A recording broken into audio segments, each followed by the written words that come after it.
तो भारत की ओर से एक बड़ा फैसला किया गया है। तुर्की में मदद के लिए अब कई टीमें रवाना हो रही हैं। 140 करोड़ लोगों की संवेदनाएं सभी भूकंप पीड़ितों के साथ है।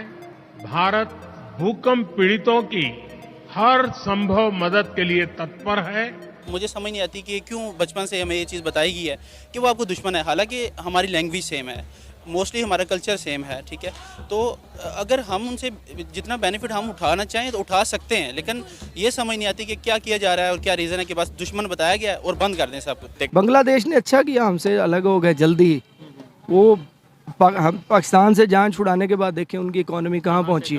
तुर्की होके आया हूँ और मैंने उन भाइयों को कहा जब मैं आया हूँ तो आप समझेंगे शायद ये मांगने आया है। मैं मांगने नहीं आया, लेकिन मजबूरी है। उसके साथ साथ ये पाकिस्तान को कैसे चलाएंगे, ये ट्रेड ओपन कर रहे हैं भारत के साथ कि नहीं कर रहे हैं, या आज भी कश्मीर कश्मीर का गाना गा रहे हैं। हुकूमत के लिए IMF की सबसे कड़ी शर्त यह है कि कर्ज प्रोग्राम की बहाली उसी सूरत होगी जब तमाम सियासी जमातें कर्ज प्रोग्राम से मुतालिक हम आहंगी की जमानत दें। इंडिया जो है ना 5वीं बड़ी इकोनॉमी के हिसाब से बड़ी पावर बन चुका है। इलेक्ट्रिक कार्स बना रहे हैं, हमने चिंगजी बनाए हुए हैं। तो वो भी हमने नहीं बनाया, आपकी करेक्शन कर दूं, चाइना से बन के आते हैं। आलमी सतह पर भी बहुत ज़्यादा अफसोस का इजहार किया जा रहा है और इमदाद का सिलसिला भी शुरू सर, दुनिया की सबसे बड़ी सोर्स ऑफ नॉलेज की वेबसाइट विकिपीडिया को पाकिस्तान में बैन कर दिया गया है। कहा जा रहा है कि उस पर इस्लाम के खिलाफ बहुत सारा मवाद मौजूद था, इसीलिए उस वेबसाइट को पूरा का पूरा पाकिस्तान में बैन कर दिया गया है। क्या कहेंगे इससे हमारी जो यूथ है, जो लोग विकिपीडिया से नॉलेज गेन करते थे, उनको कितना नुकसान हुआ है? ऑब्वियसली अगर विकिपीडिया को बंद कर दिया गया है तो उसका एक बहुत बड़ा इम्पैक्ट होगा। स्पेशली जो लोग जो थे जैसे CSS वगैरह करते थे तो उनको नॉलेज वहाँ से हिस्ट्री का मिलता था। तो अब दिन ब दिन यही देखा जा रहा है कि पाकिस्तान में कभी विकिपीडिया बंद हो रहा है, कभी YouTube बंद हो रही है, कभी मतलब कुछ समझ नहीं आ रही कि इस मुल्क में हो क्या रहा है। और अगर हम इसके अगेंस्ट अपने हमसाये मुल्क इंडिया को देखें तो वहाँ पे डे बाय डे डेवलपमेंट हो रही है, लेकिन पाकिस्तान ग्रेजुअली मतलब समझ नहीं आ रही कि हो क्या रहा है इस मुल्क के साथ।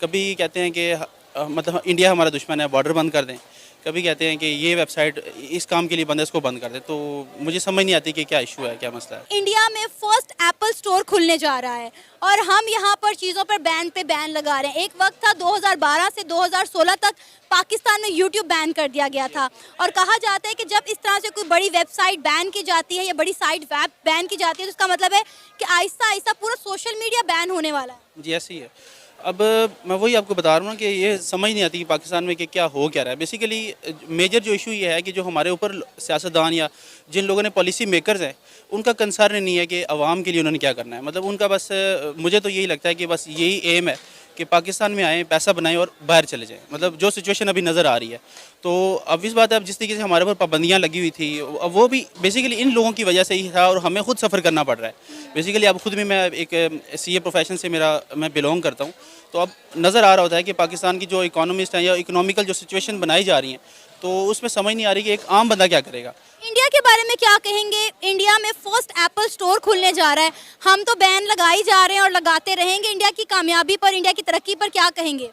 देखें, जो सबसे बड़ा रीज़न है ना कि जिस तरह हम देख रहे हैं कि इंडिया में अगर आईफोन का वो ब्रांड ओपन हो रहा है या इस तरीके से ट्विटर का उनका जो CEO था, अब रीज़न क्या है कि वो ना जो एक क्रिटिकल थिंकिंग वाले ये जो है ना जो एक क्रीम होती है माइंड, उसको वो यूज़ कर रहे हैं। हमारे मुल्क में क्या हो रहा है कि आप जो एक एजुकेटेड पर्सन है उनको आप यूज़ नहीं करते, देन फिर क्या करते हैं हमारे लोग जो है कोई UAE की तरफ मूव कर रहा है, कोई यूरोप की तरफ मूव कर रहा है। पहला रीज़न तो ये है। दूसरा, हमारे मुल्क में कहा जाता है कि जो बचपन से हमें एक बात बताई गई कि इंडिया हमारा दुश्मन है। अब मैं इस चीज़ को समझ नहीं पाया आज तक कि वो हमारा कैसे दुश्मन है। मतलब एक इतनी बड़ी इकॉनमी है, फॉर एग्जांपल अगर हमारा उनके साथ ट्रेड ओपन हो जाती है तो देन इसका बेनिफिट उनको इतना नहीं होना जितना हमें होगा, क्योंकि वो एक बहुत बड़ी पॉपुलेशन है। हमें इंडिया की ज़रूरत है, इंडिया को हमारी ज़रूरत नहीं है। जी ऐसे ही है, ये फैक्ट है। मतलब और पाकिस्तान में लोगों को मुझे समझ नहीं आती कि क्यों बचपन से हमें ये चीज़ बताई गई है कि वो आपको दुश्मन है। हालांकि हमारी लैंग्वेज सेम है, मोस्टली हमारा कल्चर सेम है, ठीक है। तो अगर हम उनसे जितना बेनिफिट हम उठाना चाहें तो उठा सकते हैं, लेकिन ये समझ नहीं आती कि क्या किया जा रहा है और क्या रीज़न है कि बस दुश्मन बताया गया है और बंद कर दें सब कुछ। और पूरी दुनिया इंडिया के साथ अच्छे टर्म्स बनाकर वो मुफाद हासिल कर रही है, अगर कोई इससे महरूम है तो सिर्फ पाकिस्तान। जी ऐसे ही है, बिल्कुल। मैं वो आपको बताया ना कि जो हमारे पॉलिसी मेकर्स हैं उनका कंसर्न पाकिस्तान की डेवलपमेंट नहीं है। अगर पाकिस्तान की डेवलपमेंट कंसर्न होता तो मेरे हिसाब से पहला गोल ही उनका ये होना चाहिए था कि हमारे इंडिया के साथ अच्छे टर्म्स होने चाहिए।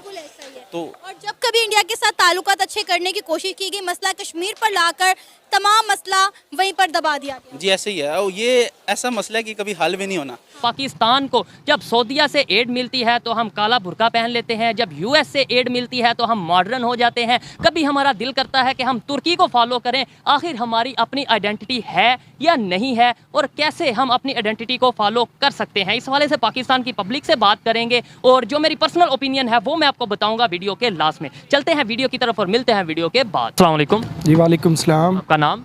जी इरफान कैसरानी। क्या करते हैं? जी मैं डॉक्टर हूँ। डॉक्टर हैं, ज़बरदस्त। टॉपिक मेरा ये है जिस पे हम वीडियो रिकॉर्ड कर रहे हैं। पाकिस्तान में बहुत से क्राइसिस चल रहे हैं, लेकिन एक क्राइसिस ऐसा है जो कि 1947 से ही शायद चलता आ रहा है, identity crisis. As a Pakistani अगर मैं सवाल कर रहा हूँ एक पाकिस्तानी से कि हमारी क्या आइडेंटिटी है पूरी दुनिया में, और पाकिस्तान किस आइडेंटिटी की बेस पर बना था, किस विजन की बेस पर बना था? असल एक्चुअली जब पार्टीशन हुई थी तो उस वक्त क़ायद आज़म ने बड़ी एफ़र्ट की थी और ये सोचकर एक अलहदा रियासत का क़याम किया था कि एक पाकिस्तान जाके एक ऐसा मुल्क बनेगा जो दुनिया के नक्शे के ऊपर एक ख़ास तरह से प्रेजेंट करेगा। ठीक है। लेकिन अनफॉर्चुनेटली हुआ ये है कि जब से पाकिस्तान बना है, शुरू अवाइल के कुछ अर्सा तो बहुत अच्छा रहा है, लेकिन वक्त के साथ साथ आहिस्ता आहिस्ता हमारे कौल व फ़ेल में तज़ाद शुरू हो गया है। ठीक है। रियासत जिस बुनियाद पे बनाई गई थी वो मकसद सारा ख़त्म हो गया। ठीक है। किस बुनियाद पे आपके ख्याल में रियासत बनाई गई थी? पाकिस्तान का मतलब क्या था? पाकिस्तान असल दो कौमी नज़रिया के तहत वजूद में आया था। हिंदुस्तान और पाकिस्तान, वहाँ पे उनका टोटल कल्चर मुख्तलिफ था, मज़हब मुख्तलिफ था, दोनों डिफरेंट चीज़ें थी, जिस वजह से इकट्ठे रहना तकरीबन नामुमकिन हो गया था। इसलिए मज़हब चेंज था लेकिन कल्चर तो हमारा एक ही था। मतलब जब हिंदुस्तान में रहते एक ही कल्चर था। आज हम अपना कल्चर खोते जा रहे हैं, अपनी आइडेंटिटी नहीं कोई